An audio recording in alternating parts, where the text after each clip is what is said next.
मध्य प्रदेश से आदिवासी गांव में सीएम शिवराज गुजारेंगे आज रात। हमारे साथ चैनल हेड किशोर शर्मा जी जुड़ चुके हैं।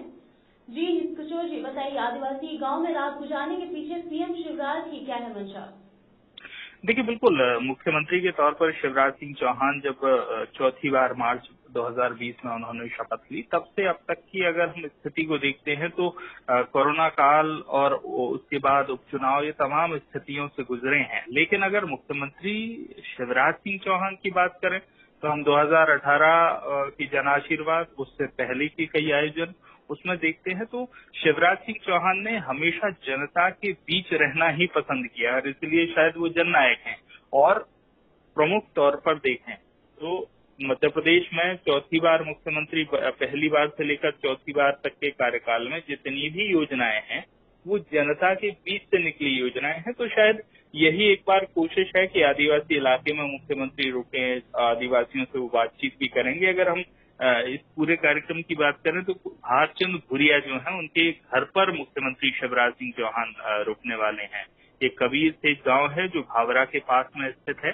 भले ही इसे जोबर्ट उपचुनाव से जोड़कर देखा जा रहा हो, लेकिन उपचुनाव क्योंकि शिवराज सिंह चौहान एक राजनीतिक दल के प्रतिनिधि हैं, एक नेता हैं, तो राजनीति तो करेंगे ही, ये स्वाभाविक है। लेकिन उस राजनीति में जनहित कितना है, ये सबसे बड़ा सवाल है। तो मुख्यमंत्री शिवराज सिंह चौहान यहाँ रात में रुकेंगे और जन चौपाल भी एक तरह से करेंगे, यानी आदिवासियों से संवाद भी उनका होगा। कल ही कैबिनेट में एक बड़ा निर्णय आदिवासियों से जुड़ा हुआ लिया गया है कि जहां जहां अभी उपचुनाव है उन क्षेत्रों को छोड़कर बहुत सारे स्थानों पर सीधा राशन उनके घर पर पहुंचाना है। ये योजना मध्य प्रदेश सरकार ने शुरू की है, उस पर कैबिनेट में कल ही मोहर लगी है।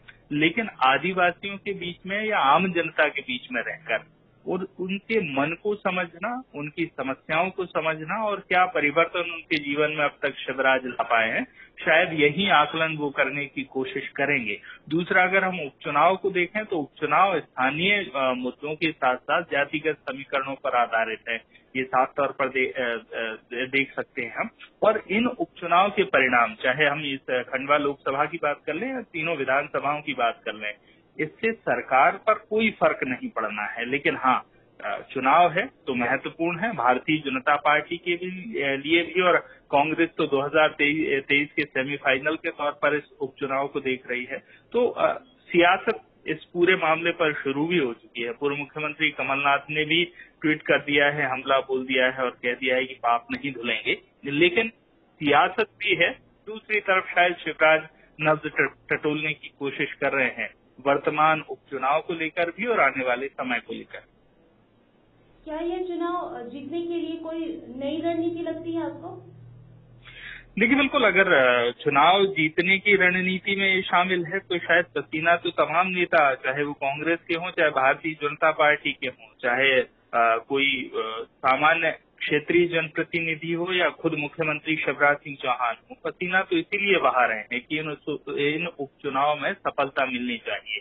क्योंकि नंबर्स बढ़ाना चाहे भारतीय जनता पार्टी के लिए चाहे कांग्रेस के लिए जरूरी है। 2023 का जो चुनाव है वो विधानसभा का होना है और एक तरह से सेमीफाइनल कांग्रेस से मानकर चल रही है। लेकिन वो सेमीफाइनल इसलिए घोषित करके चल रही है कि पिछला उपचुनाव कांग्रेस ने जीता है और कांग्रेस के अंदर जो एनर्जी है वो पिछला उपचुनाव जीतने के कारण है। आज हम देखते हैं तो कांग्रेस के तमाम नेता, चाहे मंच हो, चाहे किसी चैनल का स्टूडियो हो या फिर कहीं बातचीत जब करते हैं तो पिछले उपचुनाव में जीत को उल्लेखित करते हैं। लेकिन यहाँ अगर हम देखें तो 2018 की जन आशीर्वाद, जिसका उदाहरण पहले मैं दे चुका हूँ, इसके पहले हम देखें तो मुगावली उपचुनाव जो 2018 में ही हुआ था, वहाँ सहराई गांव में मुख्यमंत्री रुके थे, तो वो अनुभव कोई बहुत ठीक नहीं रहा था। सहराई गांव में भारतीय जनता पार्टी को बहुत अधिक वोट नहीं मिले थे जो मुगावली उपचुनाव उसके दौरान। अगर हम सामान्य तौर पर देख लें तो जून 2009 की बात है, जहां होशंगाबाद जिले के सहेली गांव में भी मुख्यमंत्री रुके थे। न केवल रुके थे बल्कि जन चौपाल भी लगाई थी, और जन चौपाल में तो अधिकारी भी मौजूद थे। तमाम शिकायतें सामने आई थी और उन शिकायतों का मौके पर निराकरण करने के साथ साथ निर्देश भी दिए थे। तो ये शिवराज सिंह चौहान का एक अलग अंदाज है। अभी रिसेंट का देख लें तो पिछले दिनों जब जनदर्शन के दौरान अलीराजपुर पहुंचे थे तो 4 किसानों को उन्होंने हेलीकॉप्टर से हवाई यात्रा करा दी थी। तो शिवराज का अनोखा अंदाज है और वही अनोखा अंदाज चाहे हम उसे उपचुनाव से जोड़कर देख लें और चाहे फिर सामान्य तौर पर मुख्यमंत्री की ये कोशिश मान लें इसको कि वो जनता के बीच जाकर जनता से संवाद करना चाहते हैं और वो संवाद उन्होंने अब तक किया भी है और उस संवाद का ही परिणाम है कि मध्य प्रदेश में 2018 के चुनाव में भले ही भाजपा सरकार से बाहर गई लेकिन बहुत कम समय में वापसी भी हुई और वापसी भी उसी चेहरे के साथ हुई।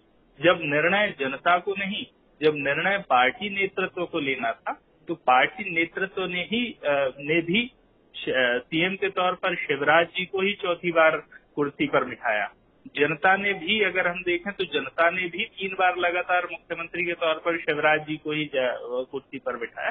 तो जनता हो चाहे पार्टी का नेतृत्व हो, दोनों तरफ शिवराज पसंद के तौर पर है और उस पसंद का कारण ही यही है कि जनता की नब्ज टटोलना और जनता के हित में योजनाएं बनाना, जनता से संवाद करना, ये एक तरीका है शिवराज सिंह चौहान का।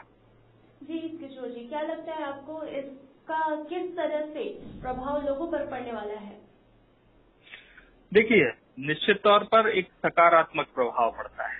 हालांकि हम अभी कुछ देर पहले ही जनसभा एक देख रहे थे जहां मुख्यमंत्री ने योजनाओं का उल्लेख भी किया और उन योजनाओं के उल्लेख से साथ साथ वहां भी रोकने का प्लान बनाया कि पूरी सरकार लेकर आऊंगा, ये उपचुनाव के बाद, परिणाम के बाद पूरी सरकार लेकर यहाँ आऊंगा, आप लोगों के बीच में रहूंगा। तो लोगों से वादा करना, उस वादे को निभाना या नहीं निभाना, यही तो सियासत है। यानी बहुत सारे उदाहरण हमें ऐसे भी मिल जाएंगे। मैंने जो मुगावली उपचुनाव जो है 2018 का, उसका उदाहरण दिया कि जहां सहराई गांव में मुख्यमंत्री रुके थे और वहां कॉलेज की घोषणा भी उन्होंने की थी। हालांकि वहां से परिणाम बहुत सकारात्मक भाजपा को उस क्षेत्र से, उस गांव से नहीं मिले थे।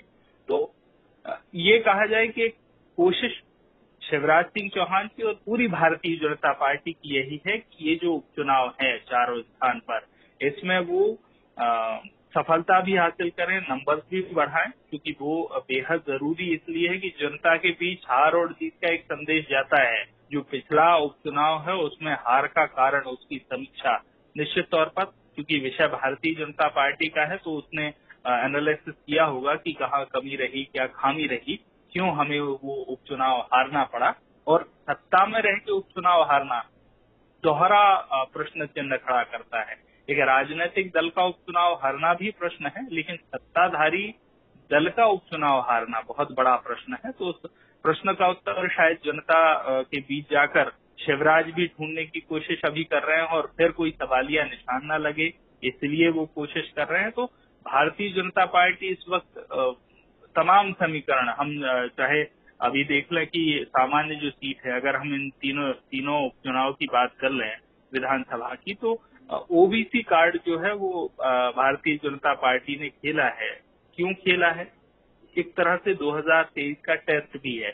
इसी तरह से आदिवासियों के बीच में जाकर बातचीत करके शायद शिवराज जी नब्ज टटोलने की कोशिश कर रहे हैं। अब देखना है, क्योंकि जनता जब वोटिंग करेगी, 2 तारीख को जब परिणाम आएंगे, तब ये समझ आएगा कि शिवराज जी का जतन, भारतीय जनता पार्टी का जतन कितना काम आया और कांग्रेस का जो आत्मविश्वास है वो किन कारणों से आज भी मजबूत नजर आ रहा है, तो उन्हें क्या हासिल हुआ, ये चुनाव परिणाम बताएंगे। लेकिन हाँ, ये जरूर है कि शिवराज जी ने आज जो कुछ करने जा रहे हैं वो एक बार फिर उन पुरानी यादों की तरफ ले जा रहा है। 2009 में होशंगाबाद जिले में भी रात गुजारी थी, 2018 में मुगावली में भी रात गुजारी थी, और ऐसा कई बार वो कर चुके हैं। क्योंकि गांव में रहना, पैदल चलना, ये शिवराज जी का एक अंदाज है। जनता के बीच रहना, ये एक शिवराज जी का अंदाज है। तो कितना लाभ चुनाव में मिलेगा, ये आने वाला समय बताए। क्या ये एक राजनीतिक स्टंट भी हो सकता है? हाँ, राजनीतिक स्टंट, क्योंकि मुख्यमंत्री शिवराज सिंह चौहान भारतीय जनता पार्टी के नेता हैं और राजनीति इसे कह सकते हैं। लेकिन राजनीति वही जो जनता के बीच जनता की नब्ज टटोलने की नीति बन जाए, जो जनहित की नीति बन जाए, तो राजनीति इसे कहा जा सकता है। ये भी एक राजनीति का अंदाज है, लेकिन नया अंदाज नहीं कहेंगे, ये बहुत पुराना अंदाज है शिवराज जी का। और कांग्रेस के भी कई नेता गांव में ही रहते हैं, गांव में ही जनता के बीच समय गुजारते हैं, लेकिन किसे कितनी सफलता मिलती है, कौन जनता की नब्ज सही से टटोल पाता है, बातचीत कर पाता है। एक और बात यहाँ उल्लेखनीय है शिवराज सिंह चौहान, क्योंकि पिछले दिनों जब कोरोना काल में ही लोगों के बीच घूम रहे थे तो एक योजना उनके दिमाग में आई थी और अब उस योजना को मूर्त रूप देने के लिए सरकार लगातार प्रयास कर रही है कि पहले केवल एक परिवार को एक घर मिलता था, अब लेकिन जो परिवार बड़े हो चुके हैं, जो छोटे से घर में नहीं रह सकते हैं, उनके वो अगर एक घर में नहीं रह पा रहे हैं तो परिवार के दूसरे सदस्य को भी जमीन का एक टुकड़ा मुहैया कराने की मुहिम शिवराज सिंह चौहान ने छेड़ी है।